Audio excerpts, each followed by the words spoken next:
Assalamualaikum warahmatullahi wabarakatuh.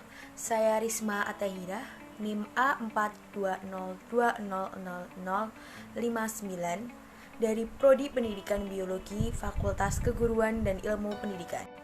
Di sini saya akan mempresentasikan hasil dari lembar kerja ketiga saya. Pertama-tama, saya melakukan observasi, yaitu saya mengamati lingkungan di sekitar saya.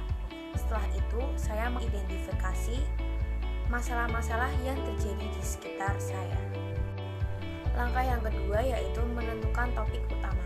Setelah mengidentifikasi beberapa masalah yang ada di lingkungan saya menentukan topik utama yaitu polusi udara. Langkah yang ketiga, melakukan pengamatan terhadap topik yang diangkat. Setelah saya menentukan topik utama, saya mengamati tingkat polusi di lingkungan sekitar saya dengan mengamati beberapa kendaraan yang lewat dan juga bisa menggunakan LICEN sebagai indikator pencemaran udara. Langkah yang keempat, mencari informasi dan referensi sebagai penunjang proyek.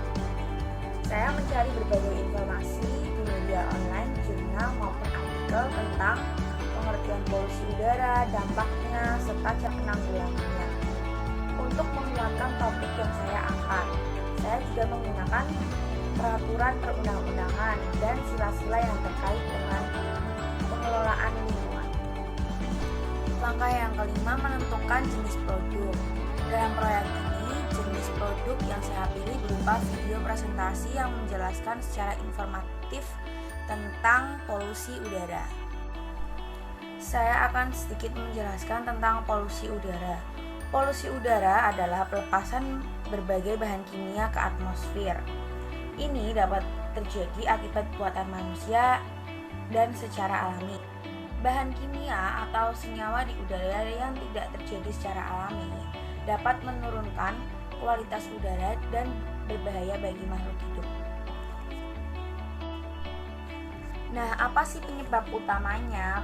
Penyebab utama dari polusi udara di sekitar kita adalah 70% merupakan hasil dari emisi kendaraan bermotor, terutama yang tidak terawat, yang mengeluarkan banyak zat yang berbahaya dan sifatnya merusak, baik terhadap lingkungan maupun kesehatan masyarakat.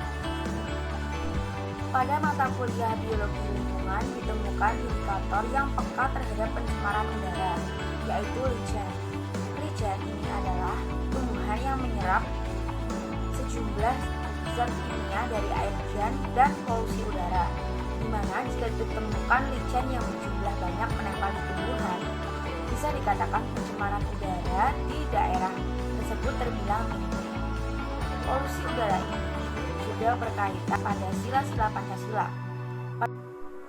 Pada sila pertama tentang keyakinan pada Sang Pencipta, di mana kita harus merawat dan melestarikan apa yang Tuhan berikan pada kita, yaitu dunia dan seisinya. Jangan sampai kita malah merusaknya. Di sila kedua menekankan sisi kemanusiaan, di mana jika tingkat kemanusiaannya tinggi, kita akan lebih peduli dengan lingkungan sekitar. Kita juga harus mengamalkan sila ketiga, yaitu persatuan agar tidak terjadi perpecahan. Di sila keempat, kita bisa membicarakan permasalahan yang ada di lingkungan sekitar kita dengan musyawarah dan dikerjakan secara gotong royong.